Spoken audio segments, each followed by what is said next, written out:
നിയമം ഉണ്ടാക്കുന്ന ജനപ്രതിനിധികൾ അതിന് മുൻകൈ എടുത്ത് ഇങ്ങനെ എന്തെങ്കിലും ഒരു തരത്തിൽ ഒരു ആശ്വാസം കൊടുക്കാൻ മുന്നോട്ട് വരണം.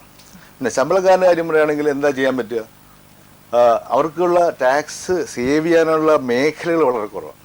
ഫോർ എക്സാമ്പിൾ, ഞാൻ സ്വന്തമായിട്ട് പ്രാക്ടീസ് ചെയ്യുന്ന ചാർട്ടർ പറഞ്ഞല്ലോ, എനിക്ക് ഞാൻ മേടിക്കുന്ന എല്ലാ ലൈബ്രറി ബുക്കും 100% എനിക്ക് എഴുതല്ല അതാത് കൊല്ലം. അതേസമയം അതേ ജോലി ചെയ്യുന്ന ഒരാൾ ശമ്പളക്കാരൻ അവന് ബുക്ക് മേടിച്ചാൽ കിട്ടില്ല, അതിനാകപ്പാട് കിട്ടുന്ന സ്റ്റാൻഡേർഡ് ഡിഡക്ഷനേ കിട്ടുള്ളൂ. അത് ഗ്രോസ് പിഴ 1/3 20,000 rupees ഇതേ കിട്ടുള്ളൂ. ബാക്കി then you calculate the tax.